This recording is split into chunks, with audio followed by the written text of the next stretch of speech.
Just when you think you're never going to have to talk about Shane Waldron ever again, here we are. Welcome into Chicago Bears Now. My name is Harrison Graham. I'm about to rant. I'm about to rave. I'm about to just go off because if what I read just a few minutes ago is true, this is one of the more insane things I've ever heard of going on within a football team, especially with a rookie quarterback. So we're going to talk about that in just a moment. But we waged war a few days ago on our Vikings Now YouTube channel. They've answered the bell over there. They were beating us by 20 new subs over the last 3 or 4 days or so. Hit the subscribe button. Turn on notifications if you want free and daily Bears content. Plus, want to take down the Vikings? Go ahead and subscribe right now. My goodness. So some new details have emerged, at least new to me. Someone replied to me and was like, CHGO talked about this a while back when Waldron got fired, and maybe they did, but it feels like there's some more information here. I'm not sure when it comes to the relationship of Caleb Williams and Shane Waldron. Let's just read the quote. So Taylor Dahl, who does radio in Jacksonville, but she's a Bears fan and also has a Bears podcast, the Making Monsters podcast, said this.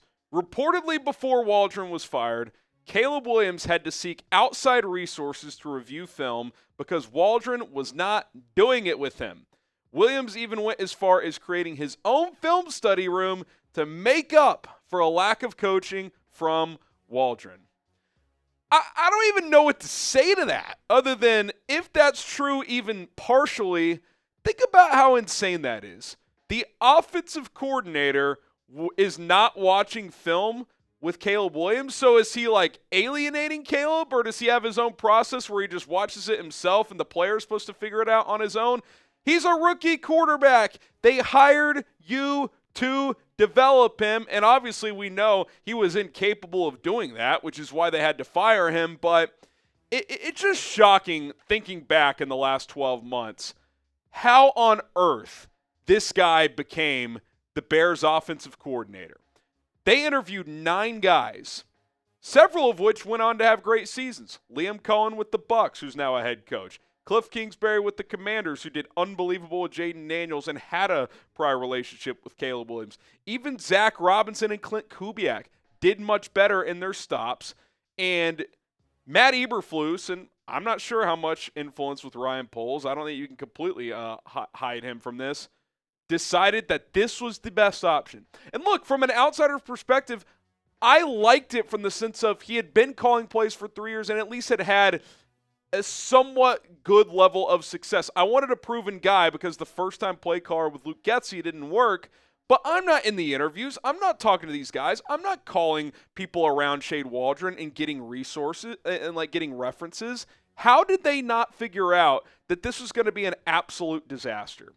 And what did Matt Eberflus said when he was asked, what's the number one reason you hired Shane Waldron? Because he's a great teacher. Not only is he not a great teacher, it sounds like he wasn't teaching at all.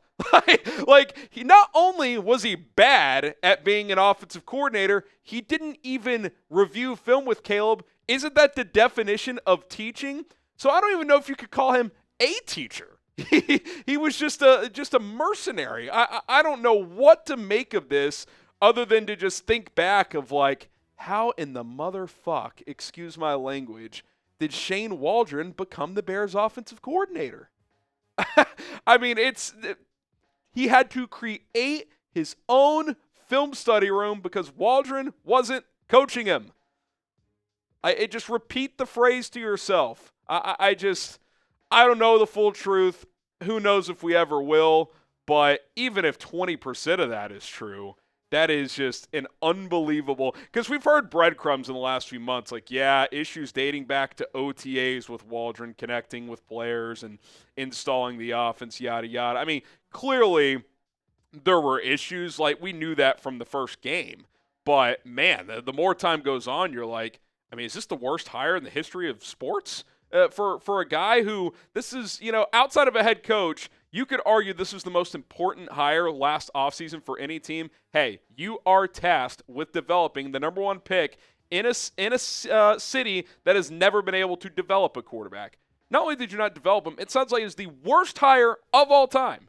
Absolutely incredible. I have more thoughts on this and really just want to revisit just some of the hires Matt Eberflus made and how bad it really was. But first, I don't want to tell you guys about our sponsor today. That is Game Time. The place to get last-minute tickets for the lowest prices guaranteed is Game Time. I'll tell you what, living in the Dallas-Fort Worth Metroplex when Luka and the Lakers return to Dallas to face his former team, the Mavericks, that's going to be a ticket I want. So we'll try to make that work. But listen, wherever you live, whatever part of the country, if you're trying to get out, watch a sporting event, go to a concert, comedy show, take a significant other out, your family, your kids, get out of the house and make it happen today. Game Time is the best ticketing app. You can use their feature Game Time Picks, which filters out the thousands of tickets and kind of just narrows down your search.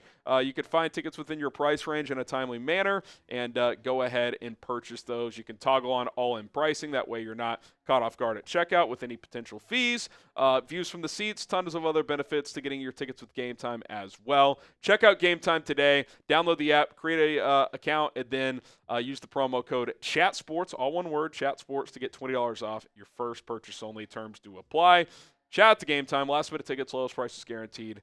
Like I said, terms do apply. What time is it? It's game time. Okay. So Shane Waldron, a joke, an embarrassment, is now the Jags pass game coordinator. We'll see how that goes. I know Jags fans hated Press Taylor as well. That's who the Bears have now. So these teams have swapped disgruntled OCs for pass game coordinators, which is probably good roles for both. Like clearly these two guys shouldn't be OCs.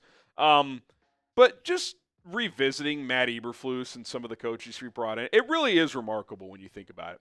The first hire he made was to hire his buddy from Indianapolis, who was, I think, their secondary coach, Alan Williams, who was a failed defensive coordinator with the Vikings in the mid-2010s. No problem. Second time around, it is what it is.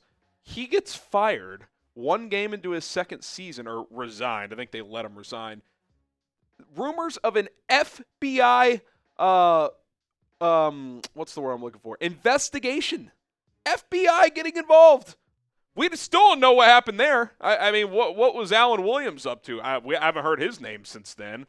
David Walker, another hire, the running backs coach, that had to get fired due to HR violations. Still don't know what happened there. So it's kind of one of these things. It's like, I don't want to bury Matt Eberflus even more than we already have on this show. And another name I'd rather not say again until the Bears play the Cowboys this year, and I wish him well in Dallas. I think Flus is a good guy, but it's like, you're kind of a product of your environment, and the guys this guy brought in were just a train wreck. Luke Getsy didn't know what he was doing. And he goes to the Raiders, fired within half a season, right? Like, I mean, hiring Eberflus is bad enough, but did he hire a single good coach? I guess some of the defensive assistants were fine, but, like, Chris Morgan, the offensive line coach, horrible. It's just, it's incredible when you think about it. And the Waldron thing is just, it'll go down. You know, Ryan Poles has gotten this second chance here, and obviously you shift the focus to Ben Johnson being here. He comes with skins on the wall, a lot of good references. I mean, Andy Reid the other day at the Super Bowl, kind of unprompted, mentioned him. Like, I really enjoyed watching him in that Lions offense this year. So, this seems to be more promising.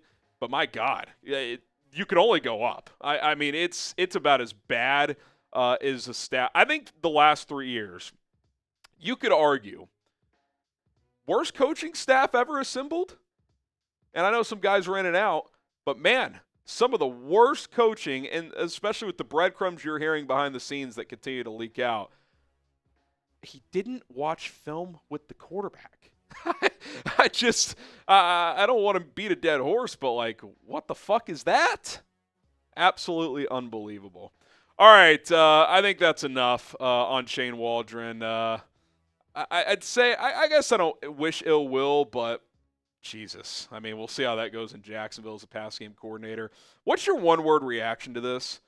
Just insane, shocking, stunning, WTF, if you want to use an acronym.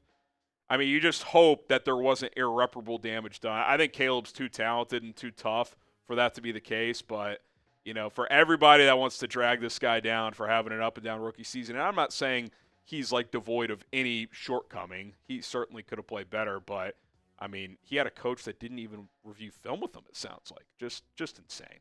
Okay, we're out of here. We're going to go live this afternoon still since we didn't yesterday, so stay tuned for that. Turn on your noties for the exact time, probably around 4 o'clock, but we'll see when that ends up taking place. My name is Harrison Graham. Bear down.